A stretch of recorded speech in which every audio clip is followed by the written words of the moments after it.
3.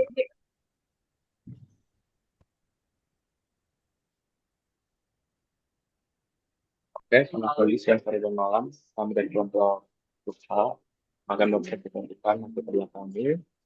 Eh, Kelompok ini terdiri dari saya, Hewa Organisasi Pendidikan, dengan NRM 230615362. Lalu saya Kaisar Syadatian Cahyono dengan NPM 23065156624. Lalu saya Reino Reda Akbar, NPM 24064 225112.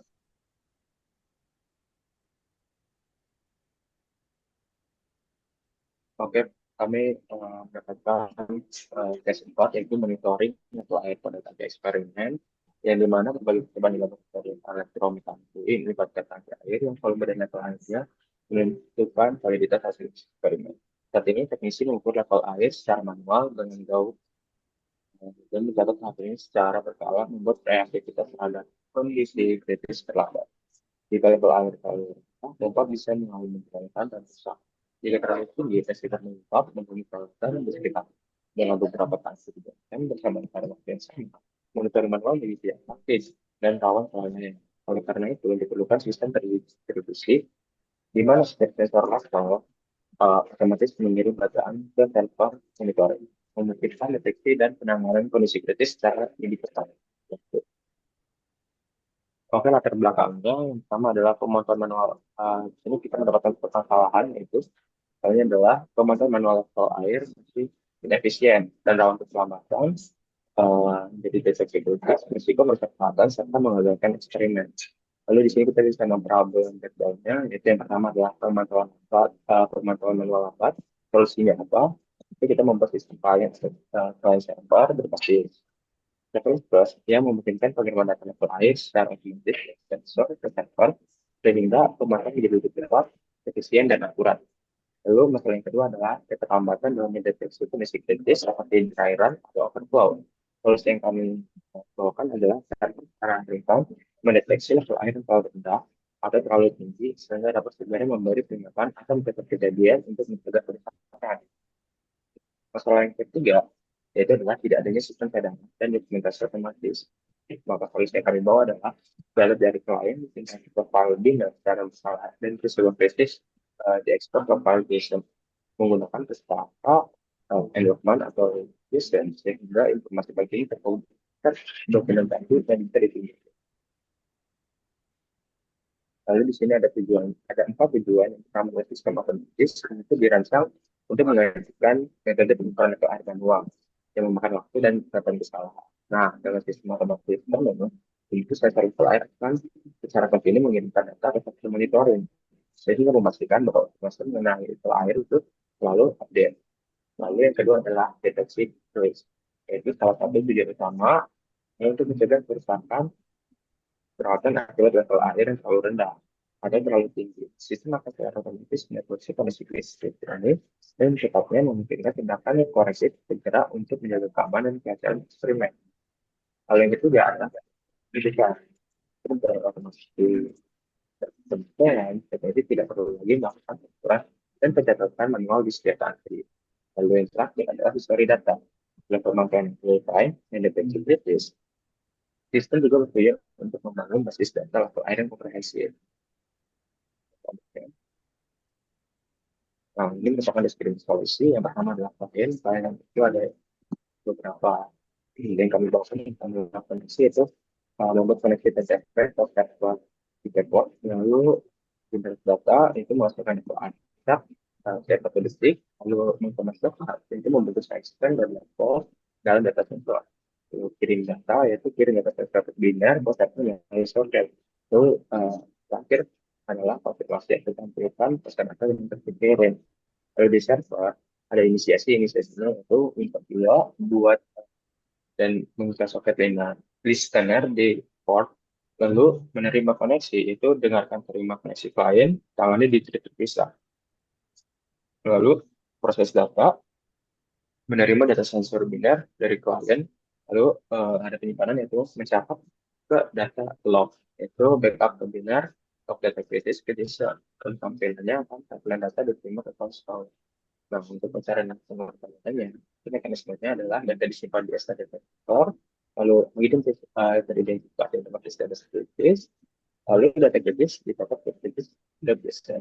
Lalu untuk persistensi datanya itu backup data file dan kritis itu backup binar yang dimana sembilan sensor disimpan ke backup bin. Lalu sebagai kritis untuk yang di luar batas aman disingkat ke kritis JSON. Lalu yang terakhir adalah memproseskan paralel dan sinkronisasi. Itu menangani banyak fungsi dan menjaga aktivitas data. Dan di mana memproseskan paralel itu seperti lain dengan di S tadi tidak bisa. Lalu sinkronisasi data yang dimana S tadi teks atau data teks digunakan untuk melindungi data log dari race condition. Oke, selanjutnya saya akan menjelaskan tentang detail pemrograman yang telah kami buat. Oke, pertama ini kita programnya ada menjadi dua file utama yaitu ada server sama client. Yang pertama itu server, ini bagian pertama itu bagian header. Jadi pada bagian ini tuh kita ngedefine semua modul-modul yang kita pakai. Contohnya ini ada WinSock dan Windows H itu untuk operasi jaringan soket di sistem Windows. Terus ada IOStream untuk output ke konsol, FSstream itu untuk operasi file, Threads untuk menangani multi client, Mutex itu untuk menghindari race condition saat mengakses data log, Vector itu untuk menyimpan data log secara dinamis, JSON HPP itu untuk menggunakan pustaka yang JSON yang nloham itu untuk menyimpan log dalam format JSON. Next.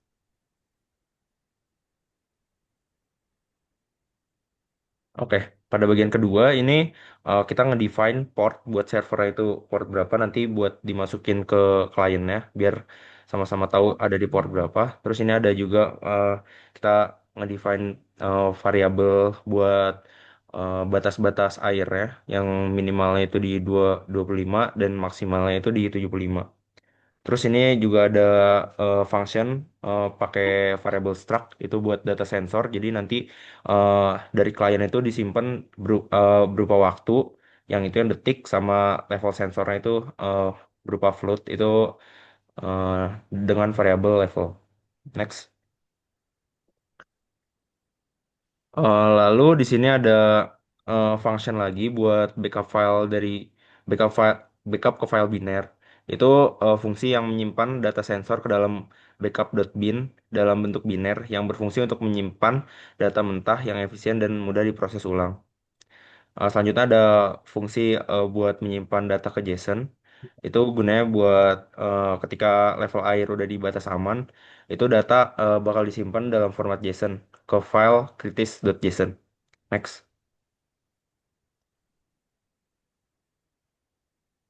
Oke, ini eh, fungsi untuk menangani koneksi dari klien. Fungsi ini itu bakal menerima setiap klien yang terhubung. Ketika menerima sensor fungsi, jadi nanti output dari fungsi ini tuh antara kekurangan atau kelebihan itu yang didapat dari klien. Nanti klien bakal ngasih data data secara random. Nanti bakal dilihat di fungsi yang ada di file klien. Next. Oke, jadi ini fungsi utamanya. Fungsi ini jadi semua function-function yang udah eh, di define tadi itu bakal dijalanin pada fungsi ini. Nah, kayak buat di soket berapa, tuh kan di 88, terus ada nanti fungsi ini juga menunggu klien. Jadi kayak ini fungsi utamanya dari server yang eh, munculin semua fungsi dari fungsi-fungsinya sebelumnya yang udah dibuat. Next. Lalu ini ada file kedua yaitu buat kliennya. Ini juga sama kayak tadi kita ada pakai beberapa modul, fungsinya juga nggak jauh beda sama kayak tadi. Sama di sini juga kita nge-define buat portnya 8080 sama kayak di server tadi biar bisa terhubung. Next. Terus ini juga sama kayak yang di server tadi itu ada variabel detik sama level. Sama nanti ini yang fungsi generate level. Jadi generate levelnya itu secara acak gitu. Jadi dari nilai 1 dari nilai 0 sampai 100. Karena kita di sini nggak ada sensor, jadi kita menggunakan variabel acak gitu dari fungsi yang float generate level ini. Next. Nah, ini ada fungsi mainnya nggak jauh beda sama tadi. eh di sini tuh dijelasin eh di awal itu bakal nginisiasi WinSock sebelum menggunakan soket, lalu eh, membuat soket kayak gitu. Jadi ini eh, sama kayak fungsi main tadi itu buat ngeran semua function yang udah di define sebelum-sebelumnya. Next. Nah, ini bagian ini yang bagian kan klien tuh ngirim data secara bertahap. Jadi kayak pada setiap detik datanya bakal ngirim ke server nilai air yang ada yang udah di generate secara acak tadi. Jadi eh, semua datanya tuh bakal di looping di fungsi yang ini yang di bagian utama ini. Setelah ini bakal didemokan untuk cara ngeran kodenya. Dilanjut. Oh, masih ada use case. Lanjut dulu sama Abi. Oke, jadi ada use case yang pertama itu. Seperti dijelaskan, kita ada dua aktor untuk yang sektor yang mana yang pertama adalah inisiasi koneksi TCP, itu aktornya adalah klien. Untuk penyelesaian adalah klien membuat koneksi TCP pertama tanpa server. Yaitu yang kedua, generate dan print data, aktornya adalah klien, yaitu klien menghasilkan data info secara setiap detik, membungkusnya dalam data sensor dan mengirim ke server. Lalu terima dan proses data itu ada di server, yang dimana server mengirimkan koneksi maksud, lalu menerima data sensor dan mengeksekusi thread untuk ke klien. Lalu simpan backup dari binder untuk aktornya adalah server. Kemudian data level disimpan ke file backup.bin dalam format reader sebagai backup. Lalu catat kejadian persisnya, aktornya adalah server. Lalu penyelesaian satu berada di luar tahanan akan dicatat ke JSON. Lalu konfirmasi dan tampilan data itu aktornya juga itu gabungan dari server identifier untuk melakukan data yang dikirim, sedangkan server untuk mengirimkan data yang diterima. Kalau ada sinkronisasi multithread, untuk akunnya adalah server menggunakan SPDX untuk melindungi akses ke data log agar thread aman dan terhindar dari risk condition. Itu cara yang diperlukan akuntansi relasi bahwa mencari waktu dapat tidak kritis dan menggunakan data berdasarkan timeline. Lalu ekspor data kritis menggunakan adalah misi itu yang menggunakan kritis JSON dan kritis yang bisa diberikan dokumentasi dan terakurat. Dan dari kelompok kami terima kasih untuk demo programnya akan kami share.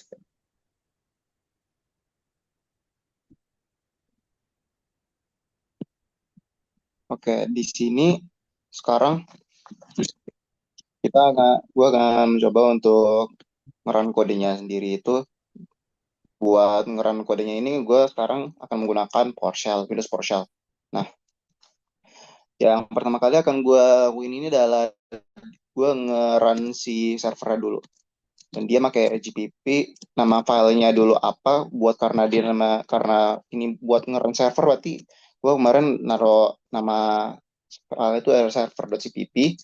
Terus karena kita butuh library LOS 232, maka di sini tulis dulu juga sama ini pakai O lagi, dan sini baru dijalanin server.exe-nya.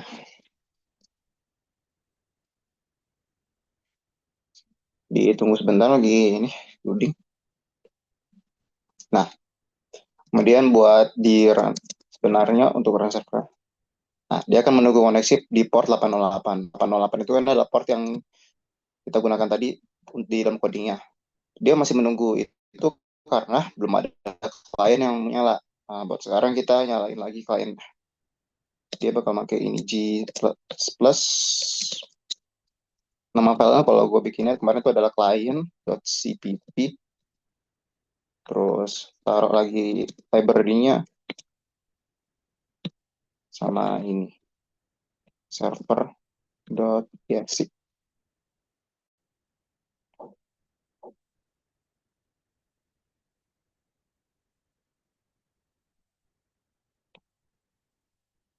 Oh, bentar.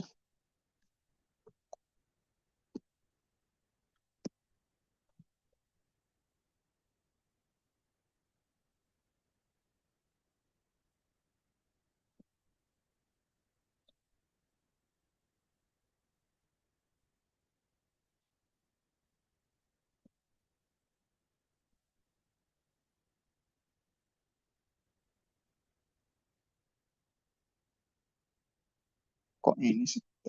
Bang, ini di-cut gak apa-apa kan? Wait, Gua pause dulu ya. ini apa ya? Tadi persen jalan dah. Oke, tadi habis dibagiin dikit, ternyata agak ada salah penulisan dari ininya, dari .exe-nya. Jadi harusnya G++ client client.cpp pakai library-nya LWS 2 underscore 32 put. Terus tadi kan saya menaruh server.exe. Kalau di sini seharusnya dia client.exe. Nah, ini buat ngeran kliennya. Di sini dilihat kalau di kliennya udah mengirim data ke servernya pada detik berapa, detik berapa, detik berapa, dan juga level yang dikirimkan ini karena kita randomize, ya masih dia detiknya memang dimulai begitu sudah 60 balik lagi ke 0. Kemudian untuk misalnya di atas 75 nih bisa dilihat kelebihan. Ini ada 85 dan 80 itu kan kelebihan. Dan ini ada juga yang di bawah 25, ada yang ditaruh ke dalam ininya, ditulisnya kekurangan. Terus masuk juga di servernya, bisa dilihat dia masuk, bisa diterima di servernya ini. Ini semua datanya diambil dari si klien ini dan ditaruh lagi kepada servernya. Nah, untuk run menerima beberapa klien secara sekaligus itu juga bisa. Nih, pertama-tama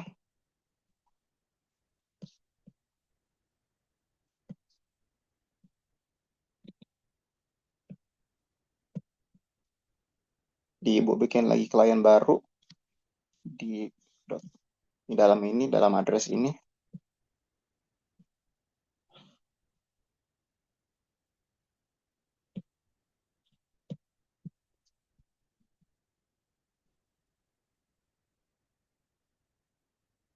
Di pro di sana.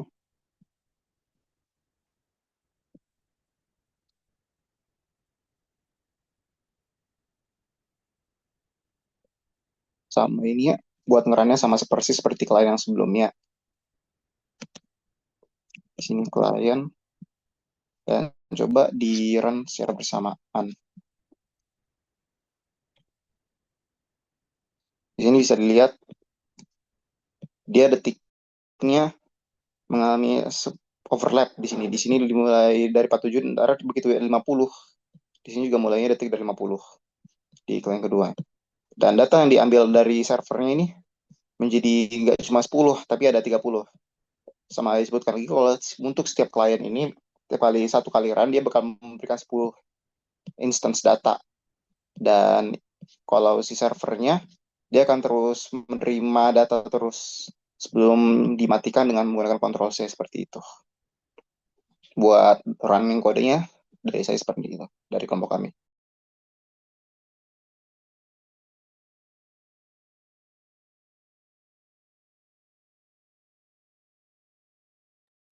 Baik, sekian dari presentasi kami pada hari ini. Eh, Terima kasih. Eh, Selamat sore. Assalamualaikum warahmatullahi wabarakatuh.